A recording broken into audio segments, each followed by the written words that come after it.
सर्दी की एक रात, एक दर्द भरी दिल छू लेने वाली कहानी। मानवीय संवेदनाओं को झकझोरती एक दुख भरी कहानी। मैं थक हार कर काम से घर वापस जा रहा था। कार में शीशे बंद होते हुए भी जाने कहां से ठंडी ठंडी हवा अंदर आ रही थी।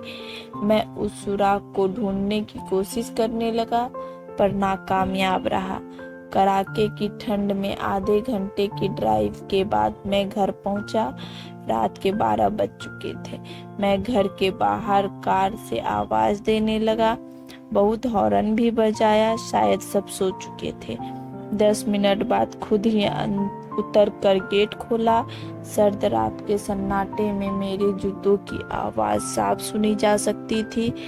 कार अंदर कर जब दोबारा गेट बंद करने लगा, तभी मैंने देखा एक 8 से 10 साल का बच्चा अपने कुत्ते के साथ मेरे घर के सामने फुटपाथ पर सो रहा है। वह एक अधफटी चादर ओढ़े हुए था।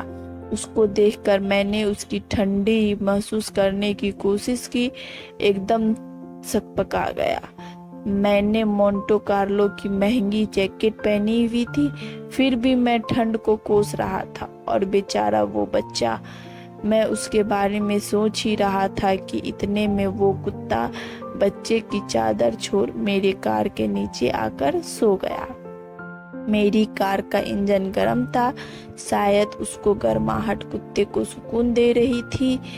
फिर मैंने कुत्ते को भगाने के बजाय उसे वहीं सोने दिया और बिना अधिक आहट किए पीछे का ताला खोलकर घर में घुस गया। सब के सब सो रहे थे। मैं चुपचाप अपने कमरे में चला गया। जैसे ही मैंने सोने के लिए रजाई उठाई, उस लड़के का ख्याल मन में आया। सोचा, मैं कितना स्वार्थी हूँ। मेरे पास विकल्प के तौर पर कंबल, चादर, रजाई सब थे, पर उस बच्चे के पास एक अधफटी चादर भर थी। फिर भी वो बच्चा उस अधफटी चादर को भी कुत्ते के साथ बांटकर सो रहा था, और मुझे घर में फालतू पड़े कंबल और चादर भी किसी को देना गवारा नहीं था। यही सोचते सोचते न जाने कब मेरी आंख लग गई। अगले दिन सुबह उठा तो देखा घर के बाहर भीड़ लगी हुई थी। बाहर निकला तो किसी को बोलते सुना, अरे वो चाय बेचने वाला सोनू कल रात ठंड से मर गया। मेरी पलकें कांपी और एक आंसू की बूंद मेरी आंख से छलक गई। उस बच्चे की मौत से किसी को कोई फर्क नहीं पड़ा, बस वो कुत्ता अपने नन्हे दोस्त के बगल में गुमसुम बैठा था, मानो उसे उठाने की कोशिश कर रहा हो। दोस्तों, ये कहानी सिर्फ एक कहानी नहीं, ये आज के इंसान की सच्चाई है। मानव से अगर मानवता चली जाए तो वो मानव नहीं रहता, दानव बन जाता है। और शायद हम में से ज्यादा लोग दानव बन चुके हैं। हम अपने लिए पैदा होते हैं, अपने लिए जीते हैं और अपने लिए ही मर जाते हैं। ये भी कोई जीना हुआ। चलिए एक बार फिर से मानव बनने का प्रयास करते हैं।